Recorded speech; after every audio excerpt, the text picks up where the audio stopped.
কোকি কাবলিওয়ালা, তুমি এখানে কি করছো? আমি ব্যবসা করে। আমাকে কিসমিস দিবে? হ্যাঁ, জোর দেবে। আসো আসো আসো।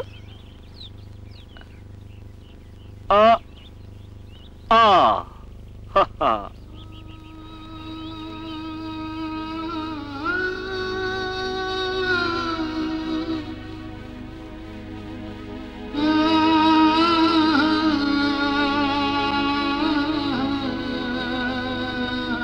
আরে লেবে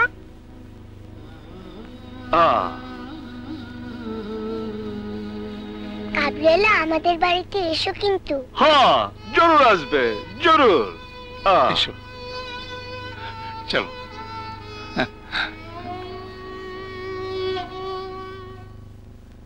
ভোলা, ভোলা, আগে কর্তা। এদিকে আয়।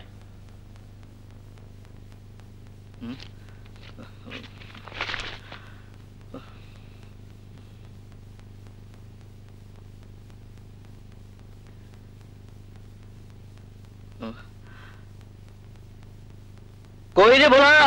আগে কর্তা, আমি তো কখন থেকে দাঁড়িয়ে আছি। কোথায় গিয়েছিলি? এই যে বাজার থেকে ফিরতে তোর এত সময় লাগলো? বাজার থেকে ফিরতে দেখা হয়ে গেল আমাদের নন্দর বাবার সাথে। বলল দেশে বৃষ্টি নেই, ধান বুনতে পারছে না, এবার নাকি ফসলও হবে না, কলেরায় মারা গেছে গোপালের মা, আর আমার ওই নলিনী খুড়ো, তার নাকি যক্ষা হয়েছে, কাশতে কাশতে রক্ত পড়ে। বাড়ির অনেক কথা শুনলাম, ওখানে দেরি হলো। তারপর মিনি দিদিমণিকে নিয়ে গেলাম, তো পথে ওই রহমত কাবলিওয়ালার সাথে দেখা হলো।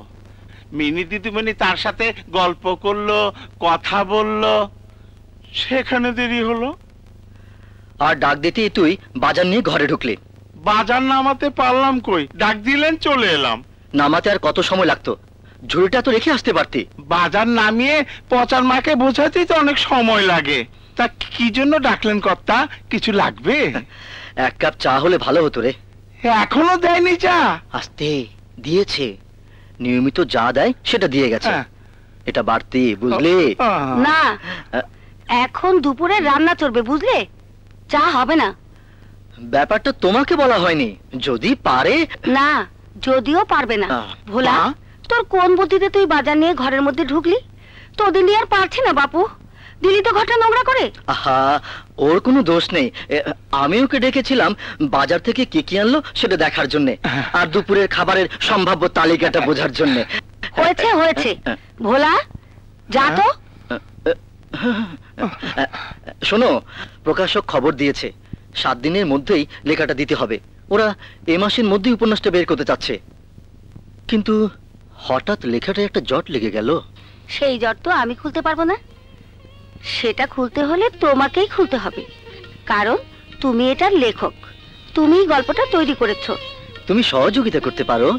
বসে বসে তোমার গল্প শুনে তার জট খোলার অবসর আমার নেই, আর অত বুদ্ধিও ভগবান আমাকে দেননি। না, সহযোগিতা অনেকভাবেই হতে পারে। যেমন আমার মনে হচ্ছে এই মুহূর্তে আমি যদি 1 কাপ গরম চা খেতে পারতাম, তাহলে আমার চিন্তা শক্তিটা বোধহয় একটু প্রখর হতো। আচ্ছা, পাঠিয়ে দিচ্ছি।